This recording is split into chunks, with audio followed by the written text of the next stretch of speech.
सर्वांना श्री स्वामी समर्थ. निंदा केल्याने काय होते हे नक्की ऐका. अक्कलकोटच्या श्री राम मंदिरात बाबा सबनीस दररोज वेदांत चर्चा करीत. श्रवणास केव्हा केव्हा श्री स्वामी समर्थ महाराजही येऊन बसत.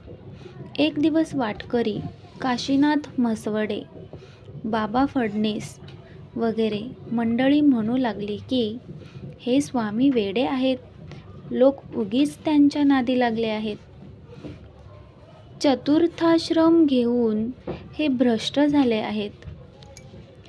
नादाने बाबा सबनीस सुद्धा पोथ्या उलथ्या पालथ्या करीत बसले आहेत. श्री स्वामी समर्थांची त्यांच्या अपरोक्ष अशी अकारण निंदा करीत असताना इतक्यात त्यांच्यातील एका गृहस्थाच्या पायास सर्प चावला.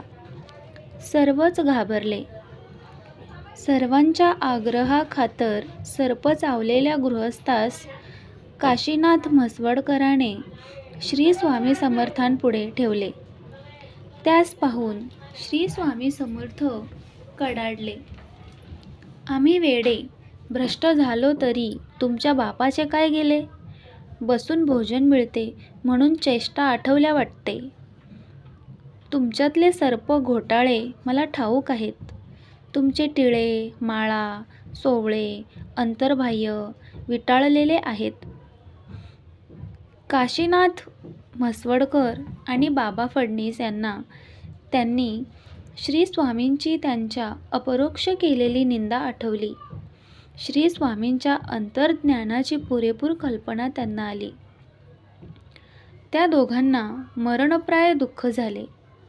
श्री स्वामीस विनयाने नमस्कार करून प्रार्थना करू लागले की महाराज, आम्ही अनंत अपराधी आहोत.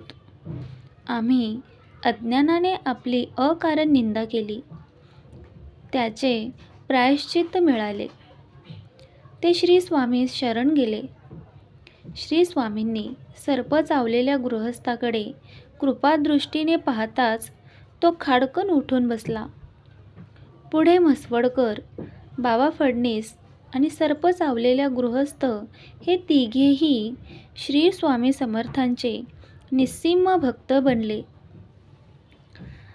भावार्थ, म्हसवडकर फडणीसांसारखी मंडळी तेव्हाही समाजात होती व आत्ताही आहेत. स्वतःचा शोध न घेता, स्वतःचे आत्मपरीक्षण न करता आणि स्वतःखालील असलेला अंधार न बघता इतरांवर, त्यातही संत सज्जनांवर त्यांच्या अपरोक्ष अकारण टीका करण्याची खोड काहींना असते. तशी ती या मंडळीसही होती. परंतु श्री स्वामी हे निस्पृह आणि निर्भीड होते. त्यांच्या अंतर्ज्ञानाच्या सामर्थ्यामुळे भले भले त्यांच्या पुढे येण्यास घाबरत. विशेषतः निंदक, भ्रष्ट, नतदृष्ट आणि व्यभिचारी लोकांची त्यांच्या पुढे गाळण उडत असे. ते अशी काही लीला करायचे की कुणाही कुटिलास ठिकाणावरच यावे लागे. जसे की या कथेत एका गृहस्थास सर्प चावण्याचे निमित्त होऊन स्वतःची कान उघडणी करून घेण्याची वेळ म्हसवडकर आणि फडणीसांवर आलीच ना. या लीलेत श्री स्वामींनी सर्प चावलेल्या गृहस्थास वाचवले.